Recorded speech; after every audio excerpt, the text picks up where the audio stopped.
Assalamualaikum warahmatullahi wabarakatuh. Perkenalkan, saya Cica Maulani.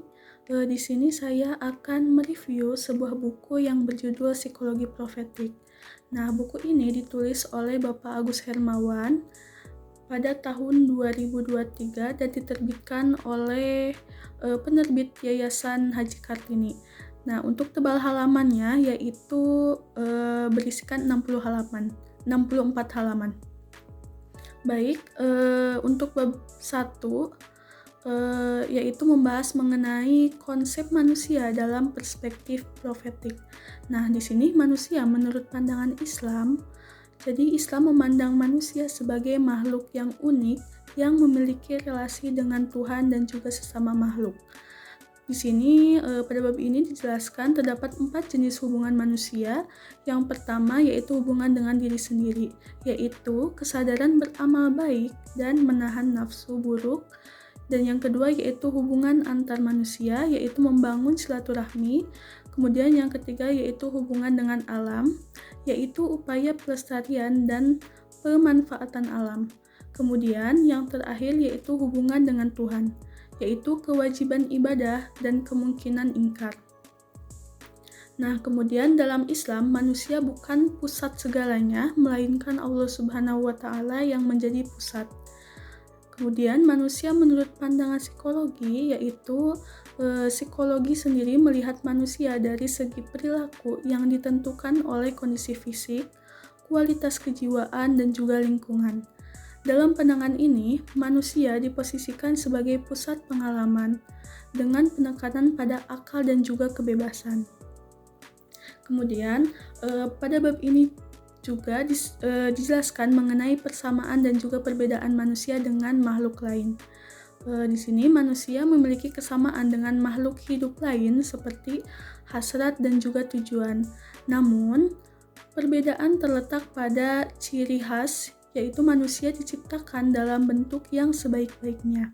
Kemudian, yang kedua yaitu manusia diberikan potensi, yaitu kemampuan untuk mengabdi kepada Allah dan menjadi khalifah di bumi ini. Kemudian, manusia juga diberikan akal dan juga perasaan. Manusia dapat membedakan antara yang baik dan juga yang buruk. Dan selanjutnya yaitu fungsi dan peranan manusia dalam profetik. Nah, di sini manusia dalam Islam diharapkan menjadi khairul ummah atau umat terbaik yang melaksanakan humanisasi atau amar ma'ruf, liberasi atau nahi munkar, dan transendensi atau iman kepada Allah. Manusia tidak hanya sebagai pengamat tetapi juga pelaku perubahan sosial yang terlibat aktif dengan kesadaran akan nilai-nilai kemanusiaan dan ketuhanan. Proses ini dilakukan sebagai bentuk ibadah kepada Allah Subhanahu wa Ta'ala. Kemudian dalam peranannya sebagai hamba dan khalifah Allah, manusia harus menjalankan tugas-tugas ini dengan adil, bertanggung jawab, dan proporsional dalam hubungan dengan Allah, sesama manusia dan juga alam. Kemudian pada bab selanjutnya yaitu bab 2 dijelaskan mengenai sejarah perkembangan psikologi profetik. Nah, yang pertama yaitu latar belakang psikologi profetik. Di wilayah Islam, pemikiran tentang psikologi agama telah lama dikaji. Contohnya dalam karya-karya tokoh sufi seperti Al-Qushairi, Imam Al-Ghazali, dan juga Ibnu Arabi yang fokus pada kesempurnaan jiwa melalui pencerahan spiritual. Mereka menganggap agama sebagai sarana evolusi jiwa sehingga mencapai tingkatan seperti jiwa yang tenang dan juga lapang. Yang kedua yaitu perkembangan psikologi profetik di Indonesia. Nah, psikologi agama di Indonesia berkembang melalui tokoh-tokoh seperti Prof. Zakiyah dan Prof. Hasan kemudian di era 1980-an, buku yang berjudul Dilema Psikologi Muslim karya Malik yang diterjemahkan menandai kebangkitan psikologi Islam. Kemudian buku yang berjudul Psikologi Islami oleh Jamaluddin dan juga Fuad pada tahun 1994 memperkuat pendekatan ini menyusul berbagai seminar dan penerbitan buku tentang psikologi Islam. Kemudian yang ketiga yaitu sejarah psikologi profetik. Psikologi Islam mencerminkan upaya islamisasi ilmu pengetahuan dipelopori oleh tokoh-tokoh seperti Ismail Raji Al-Faruqi yang menginspirasi karya-karya psikologi Islam berbasis Al-Quran dan Sunnah. Kemudian Kiai Haji Hamdani Bakron dengan bukunya yang berjudul Psikologi Kenabian menambahkan dimensi baru dalam psikologi Islam di Indonesia sebagai jawaban terhadap keterbatasan psikologi barat dan menangani krisis psikis dan juga spiritual. Kemudian aspek orisinalitas psikologi profetik. Nah, psikologi profetik mengandung aspek orisinalitas dengan istilah paradigma profetik, di mana ajaran kenabian dijadikan dasar pengembangan ilmu sosial, konstruksi filosofis. Psikologi profetik mencakup ontologi, epistemologi, dan juga aksiologi yang diambil dari tasawuf. Pemikiran dari Kunto Wijoyo tentang pengilmuan Islam yang berkontribusi pada perkembangan psikologi profetik sebagai pendekatan dari dalam Islam menuju rahmatan lil alamin. Kemudian pada bab 3 di sini dijelaskan mengenai persamaan dan perbedaan psikologi profetik dengan psikologi Islam. Di sini psikologi profetik dan psikologi Islam sering dianggap sama, tetapi sebenarnya berbeda. Di mana psikologi profetik fokus pada studi yang telah jiwa yang telah mencapai kesempurnaan melalui nilai-nilai kenabian, mengambil inspirasi dari Nabi sebagai teladan dan transformasi spiritual.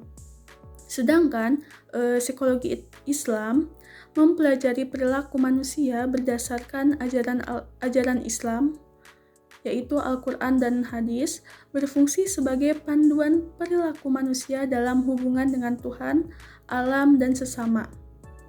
Kemudian, untuk persamaannya, keduanya membahas tentang eksistensi jiwa, tingkatannya, serta aspek batin manusia seperti nafsu, kolbu, dan ruh. Kemudian untuk bab 4 membahas tentang peluang dan juga tantangan psikologi profetik. Nah, peluang psikologi profetik berpotensi membentuk ilmu sosial yang berbasis nilai-nilai kenabian dengan mengintegrasikan wahyu sebagai sumber ilmu. Kunto Wijoyo mendorong reorientasi ilmu menuju pendekatan ilmiah dan religius, sementara Al-Attas dan Al-Farslan mengusulkan islamisasi ilmu untuk menegaskan pandangan dunia dalam kajian psikologi. Kemudian selanjutnya yaitu tantangan psikologi profetik menghadapi tantangan dari psikologi barat yang cenderung mengabaikan aspek kebutuhan dan fokus pada empirisme. Nah, pendekatan untuk mengatasi ini terbagi menjadi dua, yaitu pola instrumentalis yang menganggap ilmu barat netral dan pola islamisasi yang mengkritisi serta menyesuaikan ilmu barat agar sesuai dengan nilai Islam, sebagaimana disampaikan oleh Sayyid Hussein. Kemudian pada bab selanjutnya yaitu bab 5 membahas tentang jiwa dalam psikologi profetik. Psikologi membahas jiwa sebagai pusat perilaku. Filsuf Muslim seperti Ibnu Sina mendefinisikan jiwa dalam tiga tingkatan. Yang pertama yaitu nabati atau pertumbuhan, hewani yaitu nafsu, dan insani yaitu akal. Kemudian Sigmund Freud berbeda membagi jiwa dalam kesadaran, bawah sadar, dan id, ego, superego. Kemudian untuk tingkatan jiwa dalam psikologi profetik, menurut Kiai Haji Hamdan, jiwa manusia berkembang melalui tingkatan. Yang pertama yaitu robani, jiwa yang tercerahkan sepenuhnya. Yang kedua yaitu mutmainnah, jiwa damai, lepas dari nafsu. Dan rodiyah, jiwa yang lapang dan menerima ujian. Yang keempat yaitu mardiyah, jiwa ikhlas menyatu dengan asalnya. Kemudian yang kelima komalah, yaitu jiwa tertinggi sangat dekat dengan Allah. Yang keenam yaitu insani, yaitu jiwa manusia yang berkonflik antara kebutuhan dan keduniawian. Kemudian yang ketujuh yaitu hewani, jiwa yang terikat pada nafsu dan dunia. Kemudian Nabi Muhammad SAW sebagai teladan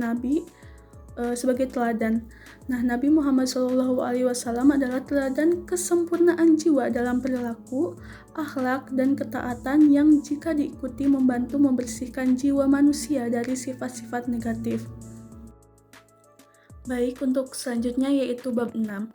Nah, pada bab 6 ini menjelaskan mengenai psikologi profetik menurut beberapa tokoh. Pengertian dari psikologi profetik yaitu studi tentang jiwa manusia yang berpedoman pada keteladanan Nabi Muhammad SAW. Tujuannya untuk memahami dan menumbuhkan potensi jiwa berdasarkan sifat-sifat kenabian. Psikologi profetik menurut Kiai Haji Hamdani Bakron menekankan pentingnya Nabi Muhammad sebagai model manusia sempurna. Ia menekankan bahwa psikologi profetik bersumber dari ajaran Islam dan meneladani akhlak Nabi, mencakup hubungan dengan Allah dan juga sesama manusia. Nah, psikologi profetik menurut Agus Hermawan, beliau mendefinisikan psikologi profetik sebagai penerapan sifat-sifat Nabi seperti sidik, amanah, tabligh, dan fatonah dalam kehidupan. Menurutnya, Nabi Muhammad adalah teladan sempurna baik sebagai pemimpin, kepala keluarga maupun pribadi, sehingga psikologi profetik menjadi panduan untuk meniru akhlak mulia beliau. Mungkin itu saja yang bisa saya sampaikan. Terima kasih.